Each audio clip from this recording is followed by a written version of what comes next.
Assalamualaikum warahmatullahi wabarakatuh.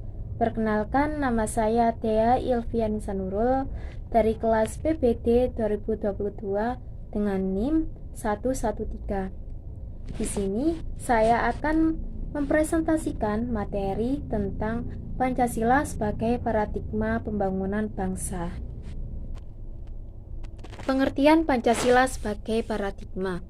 Pancasila sebagai paradigma merupakan Pancasila sebagai sistem nilai acuan, kerangka, atau pola acuan berpikir.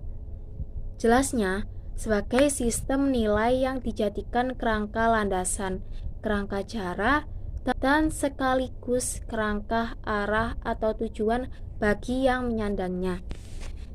Di antaranya, Pancasila sebagai paradigma pembangunan meliputi bidang politik, ekonomi, sosial budaya, hukum, hankam, kehidupan antar umat beragama, pengembangan ipteks, dan paradigma dalam kehidupan kampus.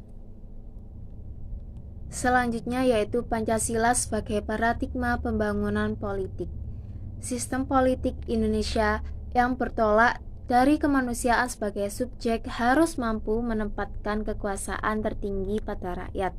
Kekuasaan adalah dari rakyat, oleh rakyat, dan untuk rakyat. Sistem politik Indonesia yang sesuai Pancasila sebagai paradigma adalah sistem politik demokrasi, bukan otoriter. Berdasarkan hal tersebut, sistem politik Indonesia harus dikembangkan atas asas kerakyatan sila 4 Pancasila. Pengembangan selanjutnya adalah sistem politik didasarkan pada asas-asas moral, yaitu moral ketuhanan, moral kemanusiaan, moral persatuan, moral kerakyatan, dan moral keadilan. Pancasila sebagai paradigma pembangunan ekonomi. Sistem dan pembangunan ekonomi berpijak pada nilai moral Pancasila.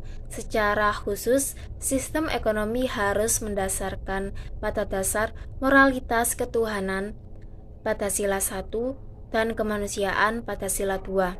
Sistem ekonomi yang mendasarkan pada moralitas dan humanistis akan menghasilkan sistem ekonomi yang berperi kemanusiaan. Pancasila sebagai paradigma pengembangan ekonomi mengacu pada sila keempat Pancasila, sedangkan pengembangan ekonomi mengacu pada pembangunan sistem ekonomi Indonesia. Pancasila bertolak dari manusia sebagai totalitas dan manusia sebagai subjek, maka sistem ekonomi harus dengan sistem dan pembangunan ekonomi dengan tujuan pada kesejahteraan rakyat secara keseluruhan berasaskan kekeluargaan dengan nilai-nilai kemanusiaan. Kemudian Pancasila sebagai paradigma pembangunan sosial budaya. Pancasila pada hakikatnya bersifat humanistik karena memang Pancasila bertolak dari hakikat dan kedudukan kodrat manusia itu sendiri. Hal ini sebagaimana tertuang dalam sila kemanusiaan yang adil dan beradab. Oleh karena itu, pembangunan sosial budaya harus mampu meningkatkan harkat dan martabat manusia, yaitu menjadi manusia yang berbudaya dan beradab. Berdasar sila persatuan Indonesia, pembangunan sosial budaya dikembangkan atas dasar penghargaan terhadap nilai sosial dan budaya-budaya yang beragam di seluruh wilayah Nusantara menuju pada tercapainya rasa persatuan sebagai bangsa. Pancasila sebagai paradigma pembangunan bidang pertahanan keamanan. Pancasila sebagai paradigma pembangunan pertahanan keamanan telah diterima bangsa Indonesia sebagaimana tertuang dalam Undang-Undang Nomor 3 Tahun 2002 tentang Pertahanan Negara.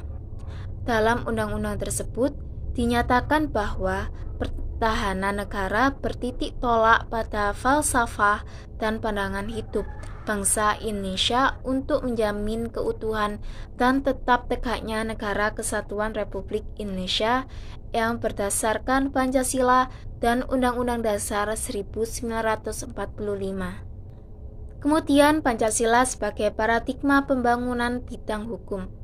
Dalam kaitannya dengan Pancasila sebagai paradigma pengembangan hukum baik yang tertulis maupun yang tidak tertulis yang akan dibentuk tidak dapat dan tidak boleh bertentangan dengan sila-sila Pancasila.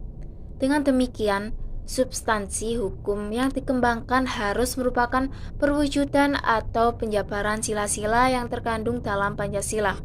Artinya, substansi produk hukum merupakan karakter produk hukum responsif untuk kepentingan rakyat dan merupakan perwujudan aspirasi rakyat. Kemudian, Pancasila sebagai paradigma pembangunan kehidupan umat beragama. Pancasila sebagai paradigma pembangunan kehidupan umat beragama, bangsa Indonesia sejak dulu dikenal sebagai bangsa yang ramah dan santun. Bahkan, predikat ini menjadi cermin kepribadian bangsa kita di mata dunia internasional. Indonesia adalah negara yang majemuk, bineka, dan plural.